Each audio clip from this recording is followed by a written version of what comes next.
Tengan muy buenos días, amados hermanos y amigos que nos acompañan en esta mañana. Continuaremos nuestra predicación en la serie del Evangelio de Marcos. Hemos llegado ya al capítulo 14. Estaremos en los versículos del 1 hasta el 11. Y dice así la palabra del Señor. 2 días después era la Pascua y la fiesta de los panes sin levadura. Y buscaban los principales sacerdotes y los escribas cómo prenderle por engaño y matarle. Y decían: no durante la fiesta, para que no se haga alboroto del pueblo. Pero estando él en Betania, en casa de Simón el leproso, y sentado a la mesa, vino una mujer con un vaso de alabastro de perfume de nardo puro de mucho precio, y quebrando el vaso de alabastro, se lo derramó sobre su cabeza. Y hubo algunos que se enojaron dentro de sí y dijeron: ¿para qué se ha hecho este desperdicio de perfume? Porque podía haberse vendido por más de 300 denarios y haberse dado a los pobres. Y murmuraban contra ella. Pero Jesús dijo: dejadla, ¿por qué la molestáis? Buena obra me ha hecho. Siempre tendréis a los pobres con vosotros, y cuando queráis les podéis hacer bien, pero a mí no siempre me tendréis.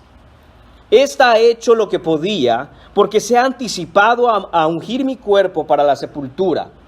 De cierto os digo que donde quiera que se predique este evangelio en todo el mundo, también se contará lo que ésta ha hecho para memoria de ella.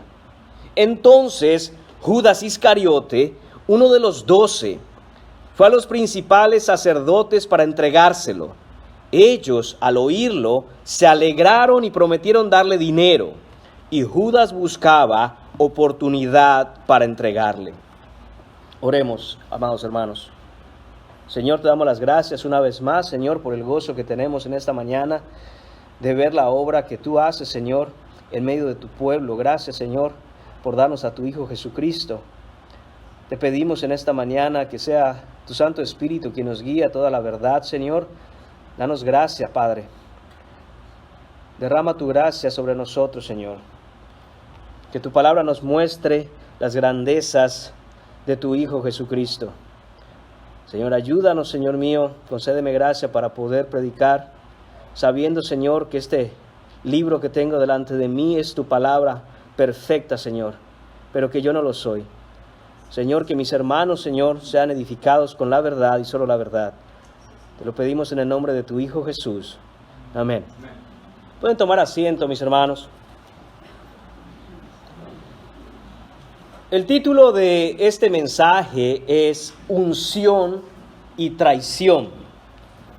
Esas dos palabras tratan de expresar el gran contraste, esos dos polos opuestos que se pueden tener acerca de Jesucristo. Por un lado, la unción, la exaltación, la adoración.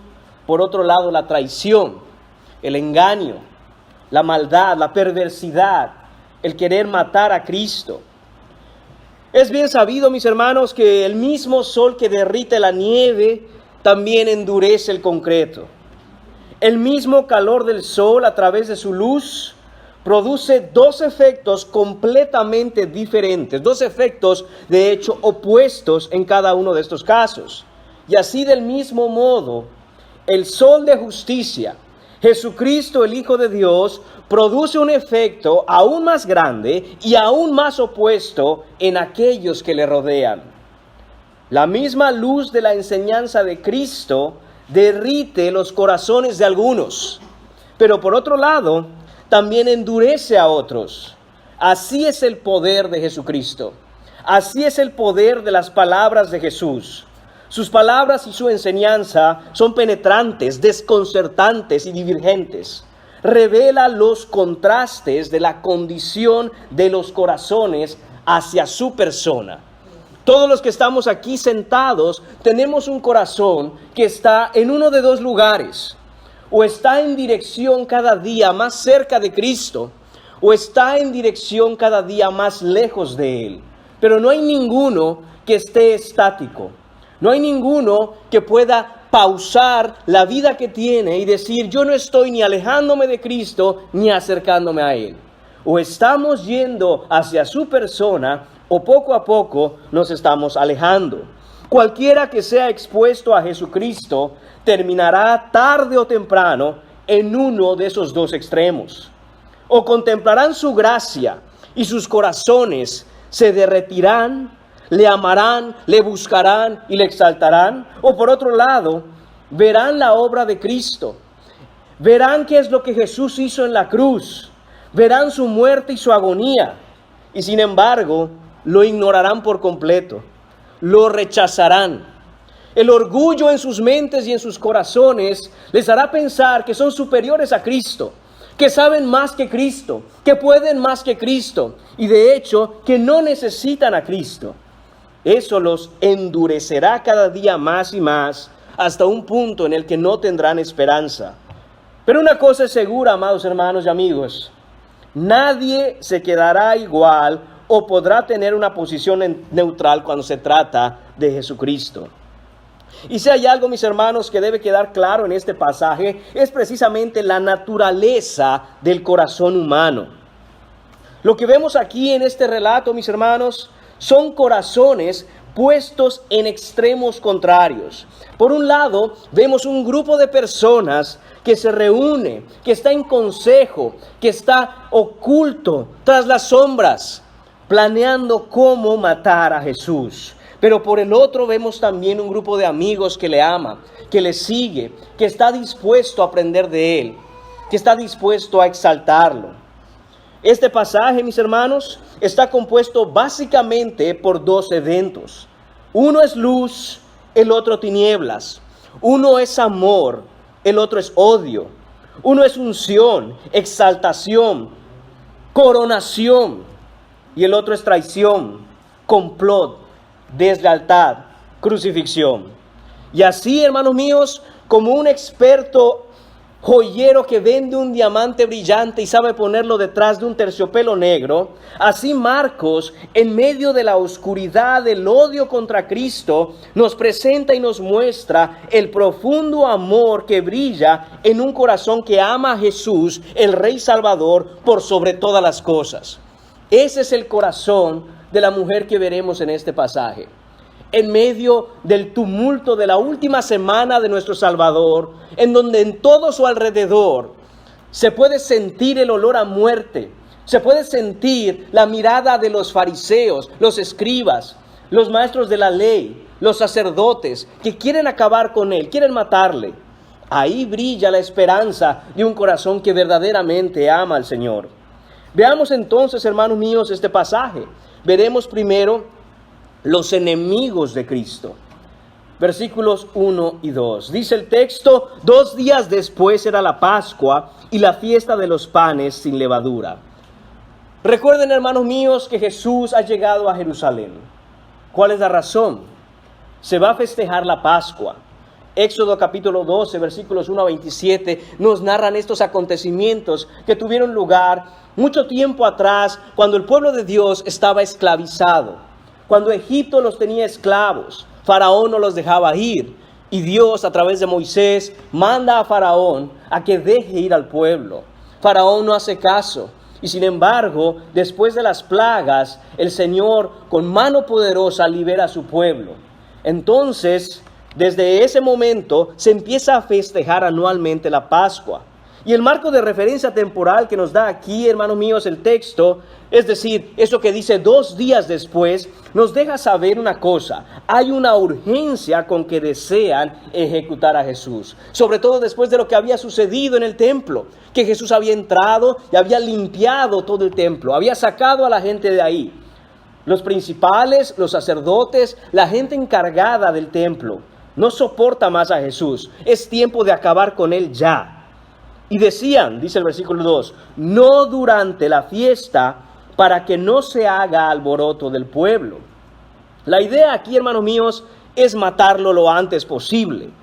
En los versículos 1 y 2 podemos ver cuándo, quiénes, cómo y para qué planearon la muerte de Jesús. ¿Cuándo?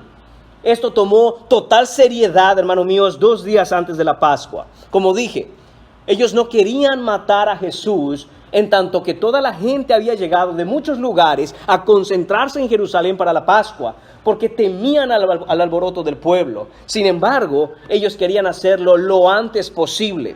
Ya no podían esperar más para acabar con Jesús. ¿Y quiénes eran estas personas? El texto nos dice: los principales sacerdotes, los escribas, los ancianos del pueblo. Esto es el Sanedrín. De hecho, en Juan capítulo 11, versículo 55, leemos que los principales sacerdotes y los fariseos habían pedido ya que lo entregaran. Es decir, esta casta sacerdotal que no puede más soportar a Jesús, ha empezado a correr la voz de lo siguiente: quien entregue a Jesús hará bien. Necesitamos capturarlo. Necesitamos que nos lo entreguen. Esto es lo que hicieron los principales sacerdotes, hermanos míos. Y note claramente que dice de hecho el texto: buscaban los escribas cómo prenderle por engaño. ¿Por qué? Porque, hermanos, no se encontró en Jesús ni una sola cosa de lo cual él de hecho haya sido culpable. Él fue sin pecado, él fue inocente en todo momento. Fue el engaño de esta gente quien hizo que lo condenaran. En realidad nunca pudieron encontrar una sola cosa en Cristo que lo condenara. Esto hicieron los principales sacerdotes, hermanos míos, y eso es exactamente lo mismo que pasa hoy. Recordemos, hermanos, que no hay nada nuevo bajo el sol. Lo que vemos en estos hombres, en ese momento y en ese tiempo, ocurre exactamente igual en nuestros días. Un corazón inconverso, un corazón no regenerado, puede tolerar a Cristo por un tiempo. Y tengo que decir, mis hermanos, que eso aplica incluso a los que están sentados aquí y que no han puesto su fe en Jesús. Pueden disimular la incomodidad de la enseñanza de Jesucristo, pero no tardará mucho tiempo. Y si su corazón no es regenerado, y si no vienen a recibir el perdón de sus pecados que solo el Señor puede dar, llegará un momento en que no soportarán más a Jesucristo. Pueden soportar, pueden disimular y pueden aparentar, pero no nos engañemos. Llegará el día en que esas personas digan: no más de Cristo, no más la iglesia, no más la Biblia, no más tus versículos, no más que me hables del Señor. Basta, no quiero escuchar más. Estas personas, hermanos míos, tienen una razón para eso. ¿Cuál es la razón que da la Biblia para que el corazón inconverso del hombre, de la mujer que no ha puesto su fe en el Señor, se sienta así? La Biblia es clara, hermanos míos, porque en el fondo de sus corazones aborrecen a Cristo, odian a Cristo, odian al Señor con todas sus fuerzas. Quieren a Jesucristo fuera de sus vidas, fuera de sus casas, fuera de sus planes, fuera de sus escuelas, fuera de sus gobiernos, fuera de sus ciudades, fuera de sus países, fuera de su mente, fuera de su cultura. Quieren a Jesucristo muerto ya, acabado, que no se hable más de Él. Y digo aún más, estas personas inconversas pueden incluso amar una religión, pero lo quieren fuera de sus iglesias. Pueden amar la parte externa de venir a una iglesia, pero quieren a Cristo fuera de sus seminarios, fuera de su teología, fuera de sus enseñanzas. Quieren ver a Jesucristo muerto de una vez y para siempre. Y no tenga la menor duda de esto. Este intento y deseo de desaparecer a Jesús nace en la mente misma de Satanás y es llevado a cabo por sus demonios. Veremos en un momento, hermanos míos, cómo el mismo Judas fue usado por Satanás, fue tomado por Satanás para delatar a Cristo. Esto es, hermanos míos, la primera parte de los enemigos de Cristo. Los tenemos entre nosotros, los tenemos día a día cuando vamos al trabajo, los tenemos y los vemos día a día cuando están en el supermercado, los vemos en redes sociales. Tratan de acallar a Cristo, la enseñanza de Cristo y el evangelio de Cristo. Pero ¿qué hacen los amigos de Cristo? Punto número 2 en esta mañana, versículo número 3. Notemos ahora, hermanos míos, este marcado contraste. En los versículos 1 y 2 están haciendo planes para matar a Jesús. Pero ahora vemos que una mujer lo va a ungir con perfume de nardo. Es decir, esta mujer quiere exaltar a Cristo, quiere honrarlo. Esto es lo que se hacía con los reyes de Israel. Se les ungía. Los tomaban y les derramaban este aceite aromático sobre ellos. Aunque por otro lado, recordemos que también se ungía a los muertos. Esta mujer, hermanos míos, quiere mostrar su amor por Jesús con este acto de reverencia y adoración. Esta mujer quiere que todo el mundo sepa de qué tamaño es el amor que ella profesa por Cristo.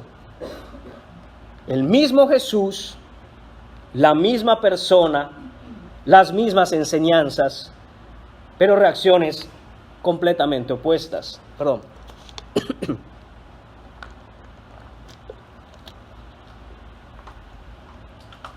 Jesús, hermanos míos, es la persona por la cual la gente se divide en dos extremos completamente opuestos.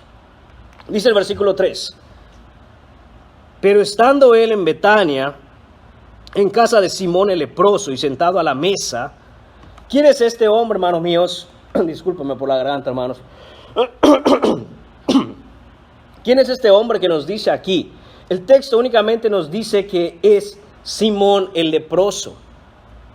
Obviamente, hermanos, esto de el leproso es una manera de identificar a este Simón. El nombre Simón es muy común en el tiempo de Cristo. Entonces, para identificarlo, Marcos nos dice que es Simón el leproso. Pero una cosa es segura, leproso ya no está. La razón, porque si fuera leproso aún, hermanos míos, él tendría que estar fuera de la ciudad. Él tendría que estar apartado de la demás gente. No podría estar en su casa. Sin embargo, Simón está ahí en su casa. Y de hecho, tiene gente ahí y le visitan. Así que, mis hermanos, podemos concluir que este Simón ya no es leproso. También podemos concluir claramente, mis hermanos, que no solo ya no es leproso, sino que Jesús seguramente lo curó. Porque la lepra no tenía cura y sin embargo Jesús curó leprosos. Por lo tanto, hermanos, podemos decir que aquí está este leproso que antes fue curado por Jesús. Ahora él lo recibe en su casa. No solo eso, cuando vamos a Juan capítulo 12, vamos a ver que también están ahí Marta, María y Lázaro, los amigos de Jesús.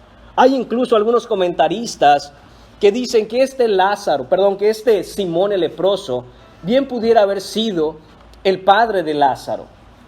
Y vemos, hermanos míos, en el capítulo 12 de Juan, que dice, 6 días antes de la Pascua, vino Jesús a Betania. Recordemos que es ahí donde Jesús se está quedando todos estos días antes de la Pascua. Se está quedando en Betania, en casa de Lázaro.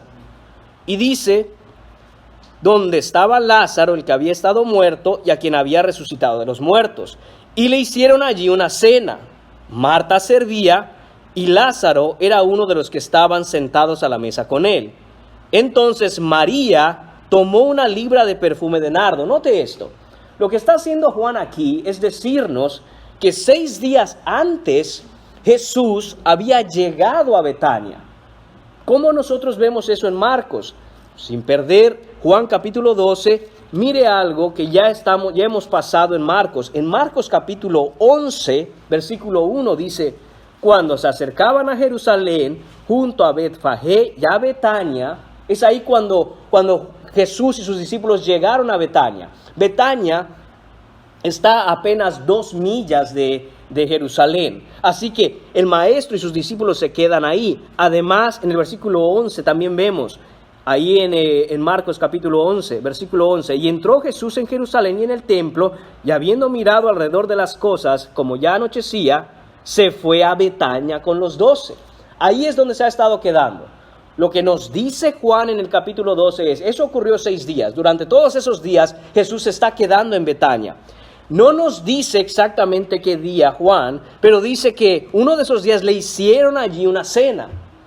Entonces, hermanos míos, muchos comentaristas dicen, si se estaba quedando Jesús en casa de Lázaro, de Marta y María, y ahora ubican a Jesús teniendo esta cena en casa de Simón el leproso, todo pareciera indicar que por lo menos hay una relación familiar entre Lázaro, Marta, María y este tal Simón el leproso. La Biblia no menciona a Simón en ninguna otra parte. Y lo podemos dejar simple y sencillamente como una posibilidad, hermanos. No la podemos descartar, pero tampoco podemos afirmar a ciencia cierta que este es el padre de Lázaro. ¿Y qué es lo que dice el texto? Regresando a Marcos 14.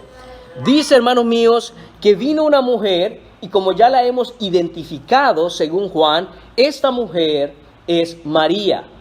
No es María la Magdalena, no es María la madre de Jesús, es María la de Betania, María hermana de Lázaro, el resucitado.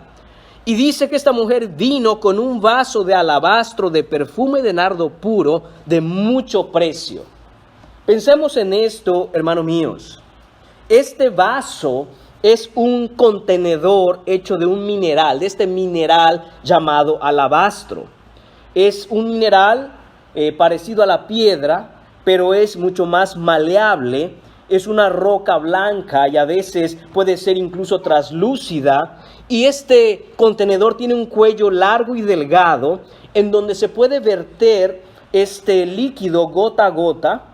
Obviamente es un líquido muy preciado para la familia, pues lo tiene en un contenedor especial como este. De tal manera, hermanos míos, que se puede utilizar su contenido, en este caso perfume puro de nardo, con mucha precisión y solo salía una gota a la vez. Es un perfume muy caro. De hecho, es una esencia aromática de aceite muy cara. Este vaso, este frasco, este contenedor está lleno. Es casi medio litro de perfume de nardo puro. El nardo puro, una planta muy rara, originaria de la India, probablemente de los Himalayas, se había obtenido todo esto. Se necesitan muchísimas plantas de nardo y flores, así como sus raíces, para lograr tener este aceite aromático excepcional y carísimo. ¿Qué tan caro era esto que tenía aquí en sus manos María? Más adelante en el texto, los mismos discípulos que murmuraban contra ella le pusieron precio. Dice que pudo haberse vendido en el mercado por más de 300 denarios. Recordemos que un denario es la cantidad de dinero que ganaba un hombre trabajando un día.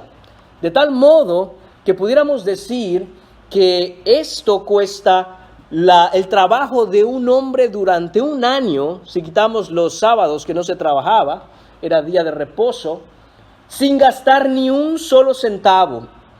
Se podría obtener tal vez el dinero suficiente para comprar este casi medio litro de perfume de nardo.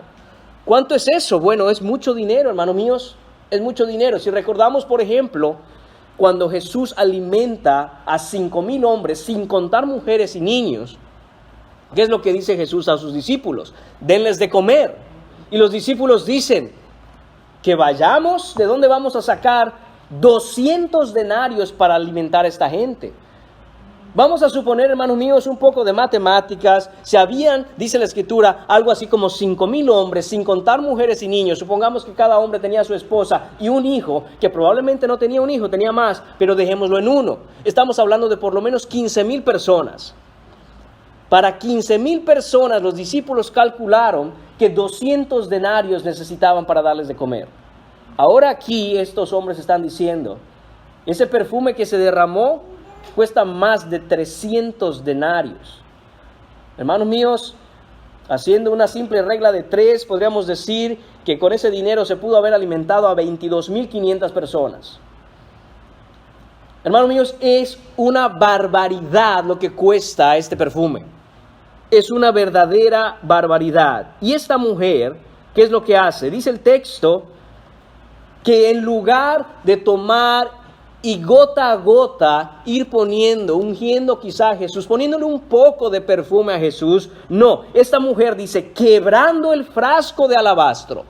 Puedo imaginar ese largo cuello que tiene este contenedor, en donde poco a poco caen las gotas, y ella va y lo quiebra completamente, de tal manera que se derrama todo el perfume sobre la cabeza de Jesús. Completamente. María no quiere gotas de amor sobre Cristo. María quiere mostrar que su amor es como un río que fluye hacia su Salvador, que su afecto por Jesús es como un raudal enorme que fluye por toda la persona del Salvador. No le basta a María darle un poco de su perfume, sino que lo derrama completamente. Este perfume, hermanos míos, hay que entender, no se utilizaba de manera cotidiana. No es que María saliera un día al mercado y se pusiera un poquito de perfume. Era reservado para ocasiones extremadamente especiales. ¿Cuáles son esas? 1, una boda. El día de su boda quizá María había pensado ponerse ese fragante perfume en todo su cuerpo para entregarse a su esposo. O también se podía utilizar para ungir los cuerpos de los muertos. Algunos comentaristas dicen que probablemente para poder comprar este perfume, una de dos cosas. La familia completa había ahorrado por mucho tiempo para poder comprarlo, o que había pasado de generación en generación para darle un uso especial. Y aquí tenemos a María derramando todo este perfume en la cabeza de Jesucristo. Además, hermanos míos, nos dice Juan capítulo 12, versículo 3, que María secaba los pies de Jesús con su propio cabello. Puede imaginar, hermano, hermana, cómo este aceite aromático se derramó desde la cabeza de Cristo hasta sus pies. Y no teniendo ninguna otra cosa con que secar los pies de Cristo, María empieza a usar su cabello. Y 1 Corintios capítulo 11, versículo 15 nos dice que el cabello de la mujer es la honra de ella. Esa es su gloria. Hermanos míos, qué simbólico es esto. Ahí está María usando su cabello para secar los pies de Cristo. Hermanos, y no romanticemos el asunto. No pensemos que Jesús tenía unos pies completamente limpios. Es un hombre como usted, como yo, del tiempo del Nuevo Testamento, que caminaba por caminos polvorientos, y aquí está en esta cena. Probablemente los pies de Jesús estaban sucios. Casi con total certeza podemos nosotros afirmar que Jesús tenía los pies sucios como cualquier otro hombre. Y cuando se derrama ese perfume, no teniendo más con qué enjugarlos, secarlos, limpiarlos, María empieza a usar su cabello. ¿Qué significa esto? Que ella daba toda la gloria que ella pudiera en el mundo tener como mujer, se la ponía a los pies de Cristo para ungirlo, para amarle, para honrarlo. ¿Y por qué, hermanos míos? ¿Por qué esta mujer está haciendo este acto increíble de amor? Este acto de veneración, de adoración, de coronación, en medio de todos los hombres que estaban ahí, en medio de todas las personas en esta cena. María quiere dejar claro una cosa: nadie ama a mi Señor como yo lo amo, y voy a hacerlo visible. Voy a hacer algo que lo muestre, que demuestre cuánto amor tengo por mi Señor. ¿Por qué hace esto María? Hermanos, por el amor que Cristo le ha demostrado a ella. No es por otra razón. Imagínense, Jesús resucitó a su hermano. Y si su padre era Simón, como algunos comentaristas argumentan, también sanó a su propio padre. Primera de Juan, capítulo 4, versículo 19 dice: nosotros le amamos a Él porque Él nos amó primero. Solo podemos imaginar, hermanos míos, los años con los que María trabajó y ahorró, o la familia, o las generaciones detrás de ella, que tuvieron que hacer para poder comprar este perfume tan caro. Y sin embargo, aquí María no encuentra otra cosa, no encuentra palabras, no encuentra un acto que demuestre que tan profundamente ama a su Señor. Y entonces viene y derrama todo este perfume sobre Cristo. Esto representa, hermanos míos, un sacrificio enorme. Cualquiera de nosotros aquí hubiéramos quizá decidido que se derramara ese perfume sobre nuestra propia cabeza. Cualquiera de nosotros aquí quizá hubiéramos preferido usar un poco de perfume para ungir a Cristo. ¿Por qué? Porque al corazón humano le encanta la gloria propia, le encanta esa unción misma, le encanta que reciba algo el alma y no que el alma dé algo a Cristo. ¿Cómo se llega, hermanos míos, a este grado de amor por Cristo? ¿Cómo se llega a poner todo de lado y dar lo mejor de lo mejor al Señor Jesucristo? Del mismo modo que María de Betania, mis hermanos, es decir, sentada a los pies de Cristo. Recordemos que esta María, hermanos míos, es aquella María que cuando Jesús estuvo de visita en su casa, ella se sentó a sus pies, mientras Marta estaba atareada con muchas cosas. ¿Qué es lo que dijo Marta acerca de su hermana? Señor, mira a mi hermana ahí sentadita y no ve que yo estoy aquí apurada haciendo las cosas. Dile que me ayude. ¿Qué le dijo Jesucristo? Afanada y turbada estás, Marta, con tantas cosas. María ha escogido la mejor parte y no le será quitada. Es así, hermanos míos, como uno llega a estar con un corazón lleno de amor por el Señor. Cuando nos sentamos a los pies de Jesús para aprender del Maestro, para escucharle, para aplicar lo que nos explica, para aprender, para vivir bajo esa enseñanza. Eso hizo María. Eso es lo que debemos hacer todos nosotros. Hermanos míos, todos los discípulos habían escuchado la misma enseñanza. Jesús les decía que Él tenía que morir, que Él iba a ser crucificado, que la muerte que le esperaba era una muerte de cruz. ¿Y qué decían los discípulos? No querían escuchar. Aún Pedro dijo, no, Señor, que no te pase esto. Incluso Jesús tiene que reprenderlo. Apártate de mí, Satanás, le dice. Pero María es diferente. Mientras que los discípulos, como Pedro, hablaban, María escuchaba. María logró entender lo que estaba ocurriendo. María entendía lo que estaba pasando. Viene la Pascua. Jesús llega a Jerusalén y Él ha estado enseñando que tendrá que morir a manos de los escribas. María se da cuenta que es hoy o es nunca. María se da cuenta que si quería hacer un acto de amor extraordinario por Jesús, esta era su oportunidad. No iba a tenerlo otra vez así de frente. María en el fondo de su corazón sabía que el Cordero de la Pascua ya había sido elegido y lo tenía ahí en esa cena. Es por eso, mis hermanos, que María derrama su corazón a Jesús. Quizá tiempo, hermanos míos, es lo más valioso que nosotros tenemos hoy. Quizá no es un perfume de nardo puro, pero en nuestra sociedad lo que más escasea, lo que más vale es el tiempo. Y quizá es lo que más debiéramos darle a Cristo, tiempo para sentarnos a sus pies, tiempo para aprender bajo su palabra. Romanos capítulo 10, versículo 17 dice, así que la fe es por el oír y el oír por la palabra de Dios. Y Colosenses capítulo 3, versículo 16 describe la Biblia como la palabra de Cristo more en abundancia en vosotros. ¿Cuánto nos hace falta darle al Señor lo más valioso que tenemos? ¿Cuánto hace falta que nosotros vayamos a Cristo y le entreguemos nuestro tiempo, hermanos míos? Vivimos en una sociedad que pudiéramos catalogar de instantánea. Todo queremos que sea como las sopas Nissin, en 3 minutos y rápido.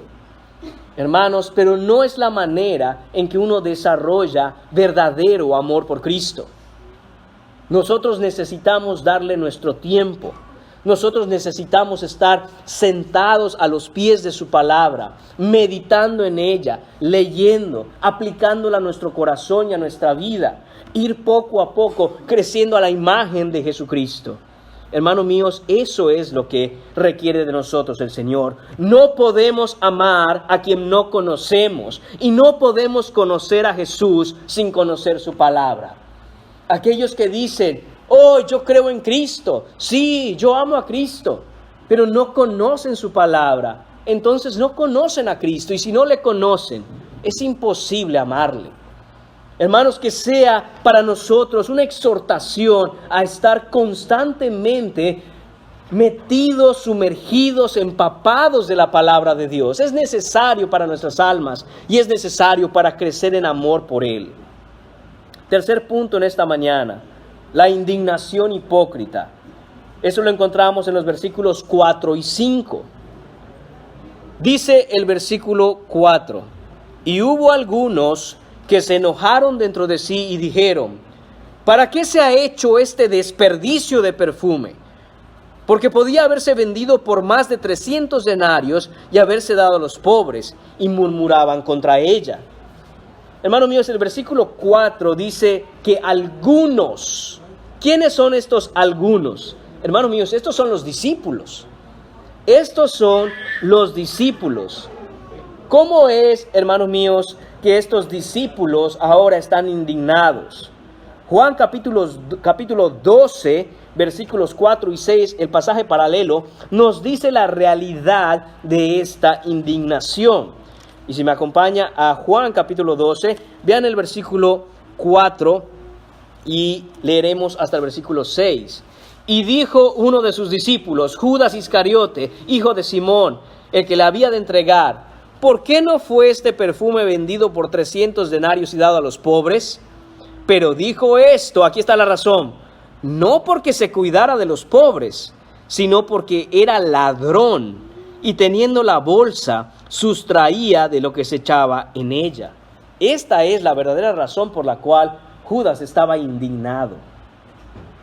¿Puede usted imaginarse la cara de Judas cuando esta mujer llega con este frasco de perfume en sus manos?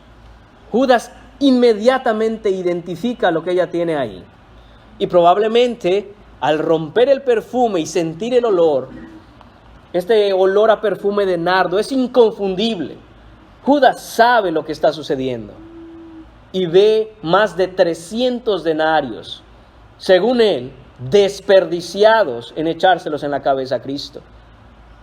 Pero ¿cómo expresa él ese enfado, ese enojo de no haber podido echar mano a 300 denarios? Solo imagine usted, obviamente, Judas no se robaba todo el dinero que tenía en sus manos porque él era el tesorero del grupo. Seguramente él sustraía una pequeña porción, de tal manera que ágilmente, astutamente, no se notaba el faltante.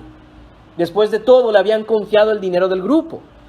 Imagínense la cantidad proporcional que pudo haber sustraído Judas si él hubiera echado mano a más de 300 denarios. Pero ¿cómo él lo pone?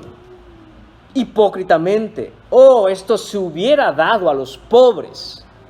Dese cuenta, hermano mío, hermana mía, cómo es la hipocresía del pensamiento carnal.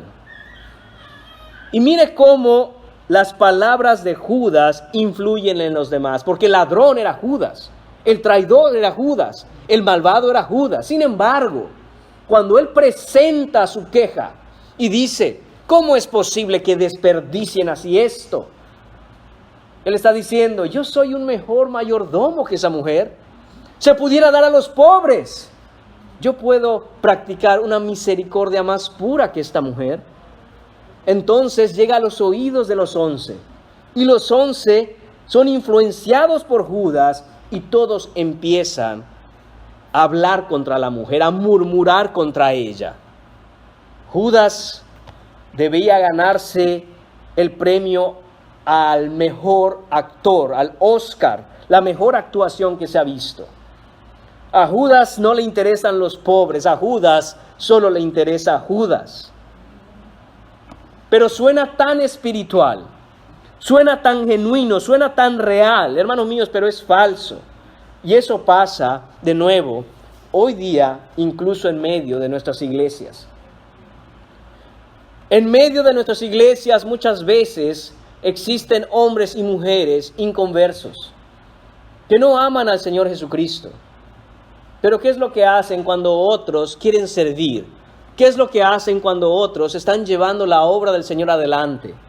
En sus mejores esfuerzos, con lo que mejor tienen, abren la boca para criticar, abren la boca para influenciar, abren la boca para destruir. Y muchas veces, hermanos, aún los que han nacido de nuevo, se dejan engañar por las palabras que no son otra cosa sino palabras de la misma serpiente. Miren, dice Judas, ¿cómo es posible que esta mujer haga algo así? Desperdiciando tanto cuando se pudo haber ayudado a los pobres. Y los demás, oh, es verdad. Judas tiene razón, no lo habíamos visto así. Esta mujer está muy mal. Mínimo que el Señor la reprenda. Pero hermanos míos, no es lo que hace el Señor. Punto número 4 en esta mañana, la corrección reveladora. Versículos 6 a 9. ¿Qué es lo que dijo Jesús? Inmediatamente Jesús escucha a estos hombres murmurando contra esta mujer. Jesús dijo, dejadla, ¿por qué la molestáis? Hermanos míos, aquí hay un tono de compasión protectora hacia María y contra los discípulos. La voz de Jesús, la reprensión de Jesús es una reprensión con autoridad masculina, una hombría protectora ante un grupo de hombres molestando a una mujer indefensa que ama a Cristo. Aquí hay, hermanos míos, un amor de padre que cuida a su hija en peligro. Es como un león que gruñe cuando se acercan a sus cachorros. Déjenla en paz, no la molesten. Hermanos míos, solo puedo imaginar la cara que pusieron los 12 cuando Jesús levanta la voz en medio de esa cena y dice, déjenla. Lo que vemos aquí, hermanos míos, es Cristo en protección de los suyos. Dice él, buena obra me ha hecho. Empieza a corregir inmediatamente la perspectiva de esos discípulos que han sido dejados influenciar por Judas. El Señor sabe quién es Judas. El Señor no desconoce las intenciones del corazón de Judas. Sabe perfectamente quién lo va a traicionar. Pero quiere redirigir, corregir correctamente, poner en un sentido claro a los otros discípulos, a los 11 que se habían unido por la influencia de Judas a murmurar contra esta mujer. Y Jesús explica algo claramente. Versículo 7. Siempre tendréis a los pobres con vosotros, y cuando queráis les podrás hacer el bien. Jesús no está diciendo que no deben ayudar a los pobres.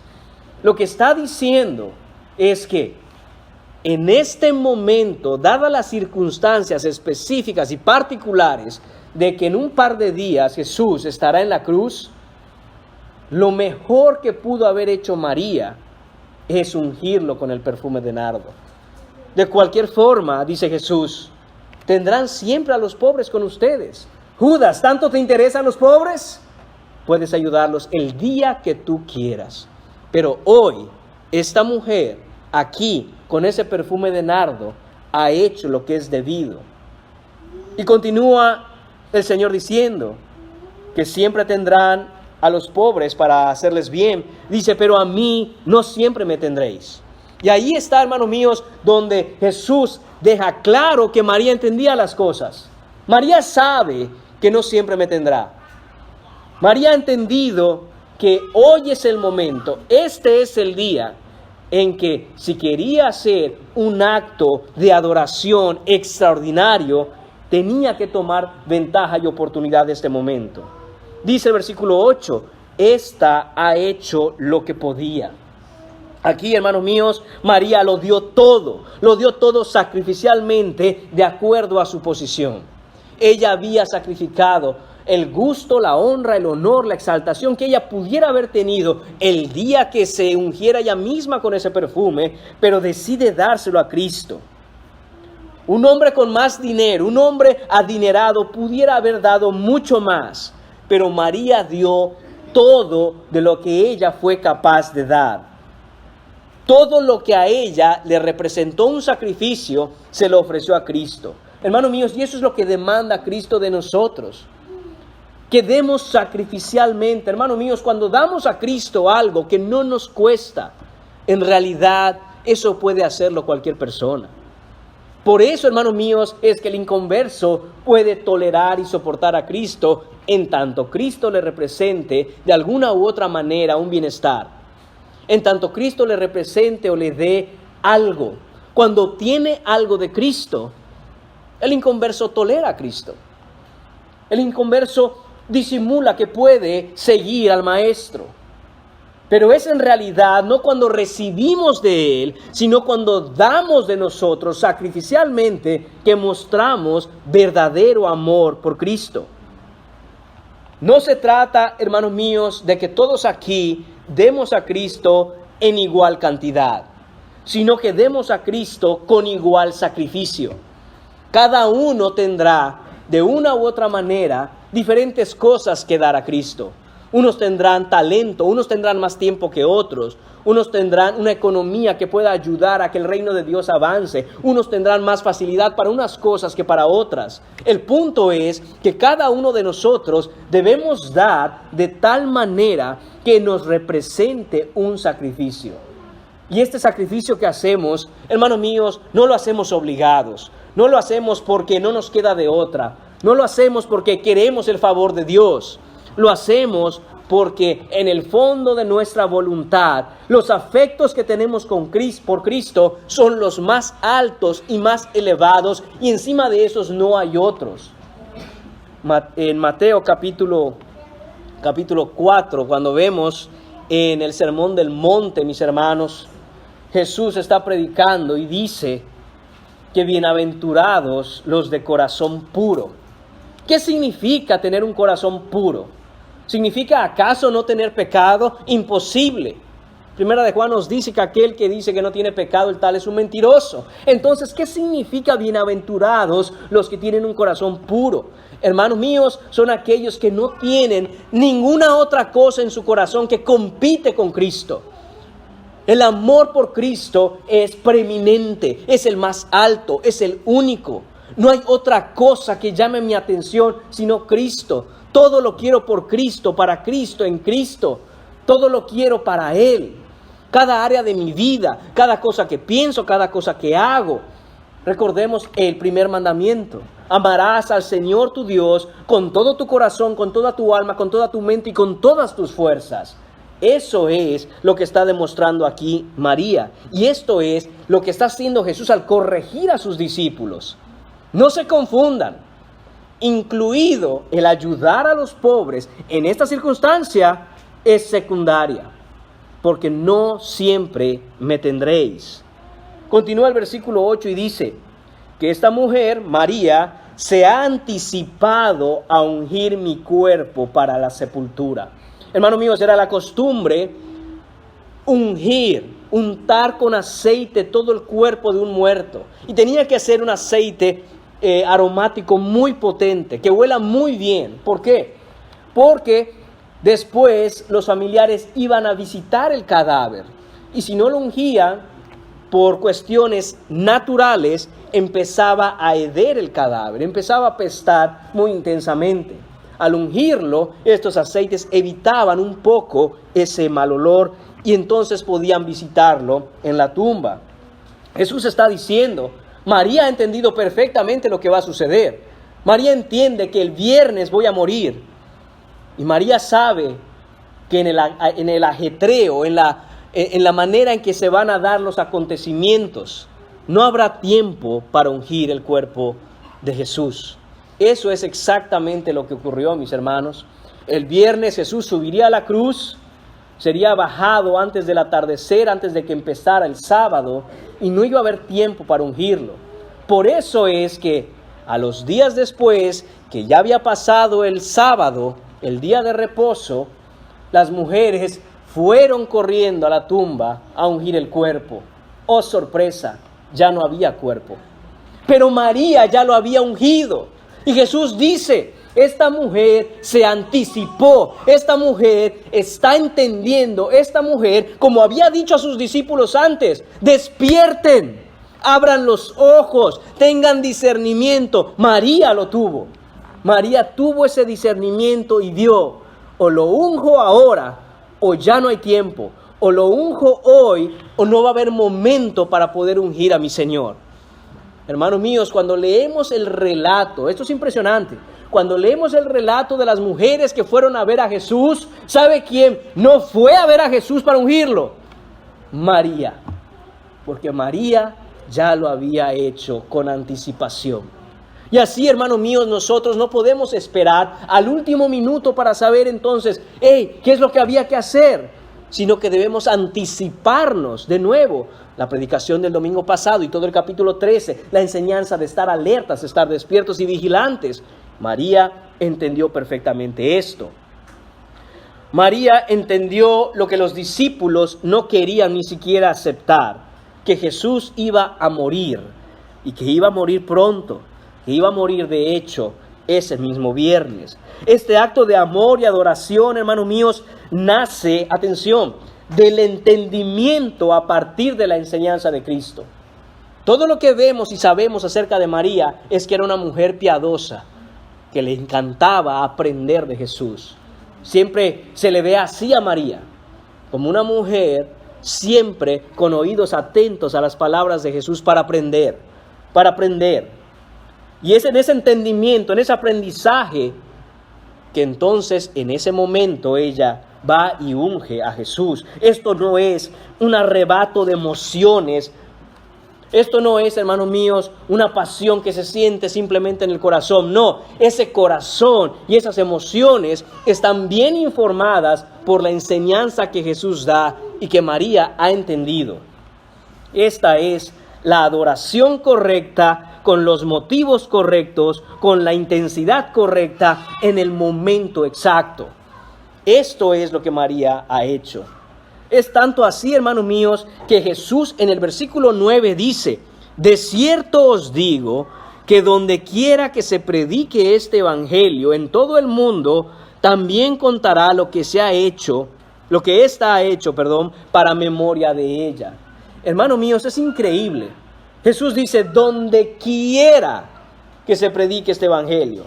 Esto incluye, hermanos míos, el mundo entero. Esto incluye cada iglesia, cada generación, cada continente, cada época, en todo lugar, por cada creyente, por cada predicador, donde quiera que se predique el evangelio. Hermanos míos, es increíble que Jesús está hablando de predicarse el evangelio en todo el mundo y Él ni siquiera ha subido a la cruz. Y ya les está diciendo a sus discípulos: este evangelio va a llegar a todo el mundo. Y en cualquier lugar donde el evangelio llegue, recordarán lo que hizo María. Jesús está poniendo, hermanos míos, a María como el modelo de adoración a Cristo. Hacemos bien, mis hermanos, en prestar atención y abrir los ojos y entender qué es lo que hizo María. Porque Jesús dice: esto que hizo esta mujer será recordado por siempre. Esto es lo que Jesús nos deja, hermanos míos, como el gran ejemplo de un corazón que le ama, un corazón que le busca, un corazón que le exalta. Este es el ejemplo digno de imitar. Esto es lo que se requiere, hermanos, de cada cristiano. Se requiere una entrega sacrificial, una entrega por amor a Él. En 2 de Corintios, capítulo 5, versículos 14 y 15, leemos: porque el amor de Cristo nos constriñe, pensando esto, que si uno murió por todos, luego todos murieron, y por todos murió, para que los que viven ya no vivan para sí, sino para aquel que murió y resucitó por ellos. Esto es lo que se requiere de la vida de cada cristiano. Un morir cada día a nosotros mismos. Un romper ese frasco de perfume puro de nardo y derramarlo sobre Él. Que a Él sea la gloria, no a uno. Y por último, el punto número 5 en esta mañana, mis hermanos: el traidor a Cristo. Hemos visto ya los enemigos de Cristo. Hemos visto a ese grupo que son los amigos de Cristo. Especialmente hemos visto a María. Hemos visto también la indignación hipócrita de aquellos que señalaron a María por estar haciendo algo que rompía con los estereotipos del momento. Hemos visto también, hermanos míos, la corrección que hace Jesús reveladora. ¿Por qué? Porque nos dice lo que realmente estaba haciendo María. Veremos ahora el traidor a Cristo. Vemos de nuevo, hermanos míos, ese gran contraste, la gran diferencia de la manera de responder a Cristo en cada persona. Ese es el terciopelo color negro que pone Marcos, y sobre eso el gran diamante de la adoración que hace María a nuestro Señor Jesucristo. Por un lado empieza Marcos, y esto es algo que Marcos hace constantemente. Empieza a narrar cómo están a punto de ejecutar a Jesús y están en un complot, están planeando asesinarles. Viene de pronto y muestra la manera y el gran amor que tiene María por su Señor. Y ahora vuelve a hacer ese contraste hablando de qué está haciendo Judas. Dice, entonces Judas Iscariote, uno de los 12. Esto, hermanos míos, es lo peor de lo peor. La traición es lo más duro que una persona puede experimentar en su vida. Una traición, una puñalada por la espalda, el dar confianza, el estar de una manera con el corazón abierto hacia alguien y que ese alguien le apuñale en el momento que menos lo espera. Este es Judas, uno al que Jesús había amado, uno al que Jesús había servido, y este lo va a entregar a la muerte. Lo que está haciendo aquí Judas, hermanos míos, es un acto diabólico. Dice, fue a los principales sacerdotes para entregárselo. Recuerden que leemos en Juan que los sacerdotes habían dado voz, habían anunciado que necesitaban a alguien que entregue al maestro. Judas nunca tuvo fe en Jesucristo. Judas estaba ahí por lo que pudiera obtener de Cristo. Judas, hermanos míos, veía a Cristo solo como un libertador político, como un salvador del pueblo de Israel que iba a echar a los romanos de ahí. Pero nunca lo vio como su único y suficiente salvador espiritual. ¿Qué es lo que hace entonces? Al escuchar que los principales sacerdotes, perdón, hermanos, al escuchar que los principales sacerdotes están buscando a alguien que lo entregue, dice, Él fue con estos hombres, Él fue con estos sacerdotes. Puedo imaginarme esa reunión de esta casta sacerdotal rompiéndose la cabeza. ¿Cómo vamos a atrapar a Jesús para que no se haga un alboroto? Necesitamos atraparlo en un lugar donde no haya mucha gente, un lugar donde quizá esté solo. Siempre está con los 12. Y va a haber una manera. Y en medio de eso, tocan la puerta, abren, y para sorpresa de ellos mismos, es uno de los 12. Y no solo eso, les dice, yo les voy a entregar a Jesús. Hagamos un trato. ¿Cuánto dinero me van a dar? Esto es lo que está haciendo Judas, hermanos míos. Después de haber estado con Jesús todo este tiempo, después de recibir de Jesús únicamente compasión, enseñanza, amor, ternura, cariño, dirección, está Judas delante de ellos diciendo, ¿cómo le hacemos? Yo se los entrego. A mí ya no me sirve de nada. Judas está viendo que Jesús no va a ser el libertador que le espera. Judas está viendo que Jesús, de hecho, de todas maneras va a morir. A él ya no le sirve de nada. Saquemos las últimas gotas que se pueda sacar a esta naranja exprimida, a ver si algo le queda. Y busquemos otra cosa que hacer. Busquemos a otro que sí libere al pueblo de Dios de la esclavitud y de la opresión de los romanos. Dice el versículo 11, ellos al oírlo se alegraron y prometieron darle dinero. Vea cómo ahí está el corazón inconverso. Vea cómo están ahí los enemigos de Jesús. Vean cómo están ahí los que no soportan a Cristo. Cuando se escucha y cuando se sabe que ya no va a haber más Cristo, para con Cristo, no queremos más de Cristo. Y entonces, en realidad, Cristo es quitado de ahí. ¿Qué pasa con el corazón inconverso? Se pone contento, se pone feliz, se alegra el corazón del inconverso cuando no tiene que saber ya nada más de Cristo, cuando no tiene que escuchar más de Cristo, cuando ya se va a acabar por fin esa aburrida enseñanza de Cristo Jesús. Se alegra el corazón, ya era hora. Estos hombres piensan, le hemos soportado por 3 largos años, por fin va a llegar el fin de este hombre. Vean lo que dice Lucas, capítulo 22, hermanos míos, versículos del 1 al 6. Estaba cerca la fiesta de los panes sin levadura, que se llama la Pascua, y los principales sacerdotes y los escribas buscaban cómo matarle porque temían al pueblo. Y escuche esto. Esto es lo que opera en el corazón de todo hombre inconverso que no soporta a Cristo y quiere que muera, quiere acabarlo, quiere que no se hable más de su nombre. Y entró Satanás en Judas, por sobrenombre Iscariote, el cual era uno del número de los 12, y este fue y habló con los principales sacerdotes y con los jefes de la guardia de cómo se lo entregaría. Esto es lo que ocurre, hermanos míos, con aquellos que no quieren saber de Cristo.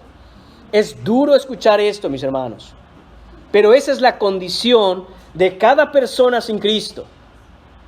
Cada persona sin Cristo, dice Efesios capítulo 2, está bajo la operación del espíritu de este mundo. Y eso éramos muchos de nosotros. Pero Dios, que es rico en misericordia, Él nos salvó. Y todo aquel, cualquier persona que sea fuera de Cristo, no es otra cosa que un títere, que una marioneta utilizada por Satanás para acallar a Jesucristo. No hay puntos medios. No hay, yo estoy en Cristo, yo no estoy en Cristo, pero hay un punto medio donde dice, bueno, yo no estoy ni estoy. No, mis hermanos, no, amigos míos. Uno o está en Cristo o está en Adán, muerto en delitos y pecados. ¿Qué pasó con Judas? Hermanos míos, Judas nunca tuvo fe en Jesucristo. Judas lo entregará haciendo un negocio, vendiendo a Cristo. La Escritura nos dice que recibió 30 monedas de plata y ellos al oírlo se alegraron. 30 piezas de plata es lo que cobró Judas por entregar a Jesús. No sabemos, hermanos míos, en realidad cuánto es el equivalente de esa cantidad de dinero. No sabemos. Estuve tratando de encontrar una equivalencia, pero hermanos, es imposible saberlo. La razón es que la Biblia solo dice 30 piezas de plata y no sabemos qué tipo de monedas eran. Algunos dicen que a lo mejor eran 30 denarios de plata, pero otros dicen no dice que eran denarios, así que no sabemos, hermanos. Lo que sí sabemos es que no era una alta cantidad. Eso sí lo sabemos. No era que Judas se hizo rico con eso. Es que dijo, bueno, pues ¿cuánto me dan por él? 30 monedas. Pues peor es nada, démelas. Eso es lo que hizo Judas, hermanos míos. Y estos hombres felices. A manera de conclusión, hermanos míos, Jesús no deja a nadie de manera neutral. O se ama a Cristo o se aborrece a Cristo. Dijo él mismo, dijo Jesús en Mateo capítulo 12, versículo 30, o estás conmigo o en contra de mí. El que conmigo no recoge, desparrama. Y la pregunta es, ¿dónde estás tú? ¿En qué dirección estás tú? ¿En la dirección de María, que ama a Cristo, que tiene lealtad por Cristo, que unge a Cristo, que exalta a Cristo, que está sentada a los pies de Cristo? ¿Eres tú uno de aquellos que tiene un corazón por Cristo y que de hecho quiere escuchar el nombre de Cristo exaltado en todo lugar, en todo momento? ¿O quizá eres tú como Judas, que puede estar escuchando de Cristo, tolerando a Cristo, de alguna u otra manera soportando que se hable de Cristo, pero en el fondo de tu corazón tú no quieres a Cristo. La razón por la que estás escuchando de Cristo puede ser muy variada, pero en el final no es porque tengas realmente un amor por Él. ¿Tienes un rechazo por Cristo, un desinterés por Cristo? Es lo mismo que decir que como Judas, tarde o temprano, te darás la vuelta y traicionarás a Cristo. Pero hermanos míos, la esperanza es esta: que el Señor Jesucristo, a pesar de eso, a pesar de todo lo que estaba ocurriendo y a pesar de la traición de Judas, todo fue parte del maravilloso plan con que el Señor subió esa cruz para salvar a todo aquel que en Él cree. La vida perfecta de Jesucristo, el Cordero de la Pascua, el Cordero perfecto y sin mancha, inmolado, puesto en esa cruz, el siervo sufriente de Jehová, que derramó su sangre para que traidores arrepentidos como tú y como yo puedan correr a Él y recibir el perdón de sus pecados. No te quedes en tu estado inconverso, porque cuando salgas de aquí, sea quien sea que seas tú hoy, saldrás de una manera u otra, o amando un poco más a Cristo, o odiando un poco más a Cristo, pero no saldrás igual, no vas a salir igual. Aunque tú sientas que sales de aquí igual, si eres cristiano, hay algo que ha crecido en tu corazón de afecto por Cristo. Pero si tú no vienes a Cristo en arrepentimiento y fe, en tu corazón lo único que habrá es un poco más de dureza. Y así será hasta que vengas a rendirte a sus pies, o de lo contrario, para siempre se endurecerá. La Biblia dice claramente, hermanos míos, que el día de salvación es hoy, no mañana. Ven hoy a los pies de Cristo. Él puede perdonar cualquier pecado. Él está dispuesto, Él dio su vida y se sacrificó para que todo aquel que venga a Él en arrepentimiento y fe sea perdonado, reciba la salvación y la vida eterna. Que vengas este día hoy a Cristo. En el nombre de tu Hijo, en el nombre del Señor lo pedimos. Amén. Vamos a orar, hermanos. Señor, te damos las gracias por tu palabra y te damos las gracias, Señor, por tu compasión y amor. A pesar de que nosotros, Señor, somos infieles, Señor, tú eres fiel siempre. Gracias por la vida de tu Hijo Jesucristo en la cruz, Señor, que con amor eterno nos amó. Señor, te pedimos que cambies nuestros corazones, Señor, y los hagas corazones que amen a tu Hijo por sobre todas las cosas. Y aún aquellos, Señor, que no han venido a poner su fe en ti, Señor, que por tu misericordia cambies sus corazones, Señor. Pongas corazones de carne en lugar de corazones de piedra, Señor, y que vengan a buscarte para que no acaben en el infierno, Señor. Te lo pedimos en el nombre de tu Hijo Jesús. Amén.